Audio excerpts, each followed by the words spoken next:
Union Home Minister Amit Shah said that the central government will bring a national counter-terrorism policy and strategy soon, adding that a unified approach is required to fight terrorism, terrorists and their ecosystem. The Union Minister also said that the government has come up with documents on model anti-terrorism squads and model special task forces for the states and union territories, which, if adopted, will work as a common structure and platform to deal with the menace of terrorism. Let us listen in to what he said.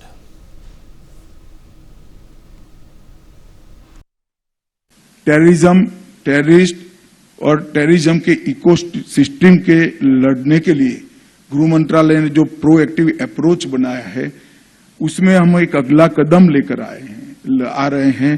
कुछ ही महीनों में national counter terrorism policy and strategy लेकर हम आएंगे, जिसमें आप सबकी भूमिका अहम होगी। भारत सरकार का गृह मंत्रालय पॉलिसी एंड स्ट्रेटेजी का दस्तावेज बना सकता है, इसमें हमें अपनी भूमिका का निर्वहन भी कर सकता है, परंतु जैसा मैंने कहा कि पुलिस राज्य का सब्जेक्ट है, लड़ना तो राज्य की पुलिस ने ही पड़ेगा। सारी एजेंसी आपके सपोर्ट में रहेगी, सूचना देने से लेकर एक्शन लेने तक। परंतु जब तक एक ऐसा ग्रुप नहीं बनेगा राज्य के अंदर जो टेररिज्म के खिलाफ जीरो टॉलरेंस का मूड रखता हो, तब तक ये सब। Sanjay Sharma, my colleague, joins us on the broadcast. Sanjay, Amit Shah गृह मंत्री ने आतंकवाद और आतंकवाद से जुड़े जितने भी इश्यूज हैं, जो मुद्दे हैं, उनसे लेकर जो इस स्क्वाड की बात की है, एक नेशनल यूनिफाइड स्क्वाड की बात की है, ये देश की सुरक्षा में, अंदरूनी और बाहर की सुरक्षा में अगला कदम है। बिल्कुल, क्योंकि आतंकवाद टेररिज्म से जो लड़ाई है वो किसी एक व्यक्ति की है कि स्टेट की नहीं है, पूरे देश की लड़ाई है और पूरे देश की सभी एजेंसी, सभी स्टेट की पुलिस को मिलकर के ये लड़ाई लड़नी होगी। यूनिफाइड स्क्वाड इसके लिए बनानी पड़ेगी। ये बात आज केंद्रीय गृह मंत्री अमित शाह ने कही। उन्होंने ये भी कहा कि जीरो टॉलरेंस रहेगा सरकार का टेररिज्म को लेकर के। अभी तक भी जो भी सरकार ने कदम उठाए टेररिज्म को खत्म करने पर, टेररिज्म के अगेंस्ट जितनी भी कार्रवाइयां की हैं, वो लगभग इसी दिशा में आगे कदम उठाए जा रहे हैं और निचले स्तर तक सरकार इसको ले जाना चाहती है। स्टेटों के थानों को, जब तक पुलिस थाने देश के सक्षम नहीं होंगे किसी भी आतंकवादी हमले, आतंकवादी गतिविधियों से निपटने के लिए, तब तक देश में आतंकवाद की हरकतों से निपटने की ताकत नहीं बढ़ेगी।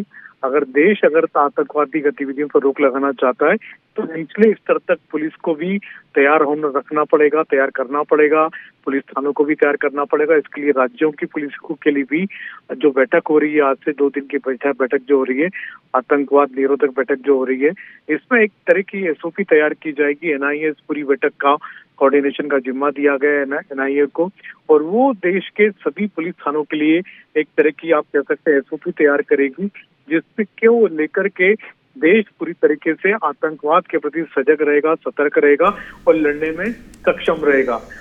अमित शाह ने ये भी कहा कि अगर हमको 2047 तक भारत को विकसित भारत बनाना है तो उसके लिए जरूरी होगा कि सबसे पहले देश को सुरक्षित भारत बनाया जाए।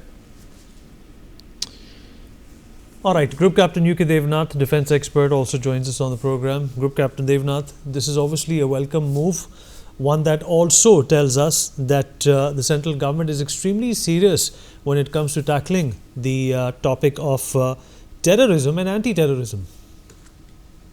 Oh yes, it is a great move,